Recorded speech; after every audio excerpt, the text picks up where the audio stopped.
One of the key questions that comes up for me regularly is around branding for a business when someone's starting out for the first time.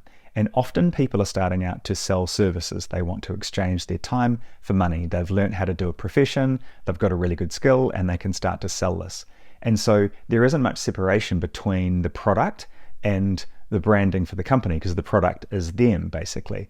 And this is a big challenge because often people haven't got a lot of confidence around how to put their personal brand together, the kinds of imagery and the kinds of colors and fonts to use to kind of make a really professional brand look good. And a key challenge for this is to make sure that you talk to an expert on branding, because once you're up and running and you're actually running your business yourself, you need to be an operator, a generalist who can cover all the different areas of operations, of hiring contractors, of looking after your customers, of managing your sales funnel. All of these different parts of a business you have to manage really well. And so you can't be a branding expert 100% of the time because you're expected to run all these different parts of your business.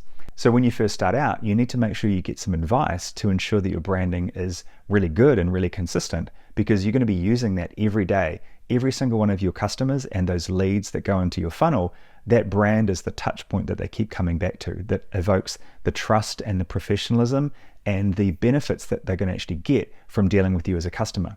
So one of the major mistakes that people make is kind of just cobbling together a brand for themselves. And it's too long, it doesn't make any sense, it's spelt in an unusual way. Sometimes these things are really obvious and sometimes they're not. So the key thing to do is don't develop your brand completely in stealth.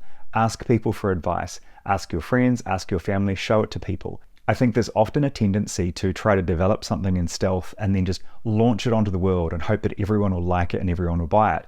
The world just doesn't work that way. You need to get feedback to understand, do people actually understand what you're trying to offer? Do they think the offer looks compelling? Are they engaged with your branding elements? And what do they actually think about it? And this actually comes down to basically design thinking and design in general, is that you're trying to design a product or a service and take it into a market. In order to do that effectively, you actually have to talk to the potential customers that you're going to get. Go and find your first 3 customers, the first 3 people who are going to deal with you as a service or buy your product.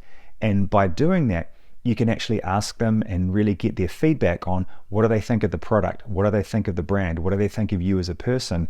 Is what you're showing them in terms of the visuals, the collaterals, the logo, the imagery, the website, the business card, does it evoke the actual impact and result that you're looking for? Because in that starting phase where you've only got 2 or 3 customers, you can afford to change and update and modify your brand until you're ready to go to that next level and really launch it in a much bigger way. And that's how you avoid a mistake of kind of stumbling over and having a brand that's just not really ready and doesn't really engage with the right audience that you're looking for. Because all of the passion that you want to put into your project, all of the good work that you want to do for your customers, the benefits they're going to get from their product and the services that you want to do for them, that's all wrapped up in the brand that you're trying to communicate with people. But unless you test it and get some feedback, it might not communicate in the way that you genuinely want it to. And that's going to have a really bad impact, because it means that you can't actually get the product or service that you're trying to create to the potential customer. The lack of good branding is going to get in the way of you communicating to those customers, and then they won't get the benefit from your product or service. So I encourage you, when you're starting out in this phase, find groups on Facebook, connect with different people so you can test and learn and get feedback. You can give feedback to other people on what their brand and their concept and their product looks like, and also you can get that feedback from different people. And if you don't want to show it to your friends and family just yet because you feel like it's not quite ready, this is one of the best ways to do it, is go find those people on Facebook or Reddit or Twitter or whichever platforms that you prefer to use to engage with people around your product or service.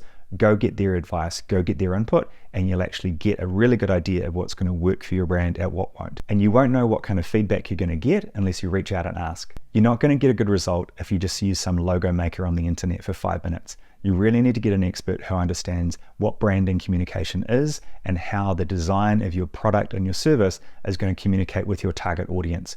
If you get the right advice, all of that branding will be part of everything that you do going forwards. You don't want to be held back by decisions you make early on with how you brand your business, because it's something that you're going to see every day when you're working on it. You need really good branding to launch and propel your business forwards, otherwise it's going to be held back. You're still going to put all of your effort into running your business and building it and trying to make it scale. But if you have branding that's bad, baked in from the very beginning, it's going to hold it back. You need to get the right advice and set out on the right path so you can grow and you can have all the success that you've been looking for.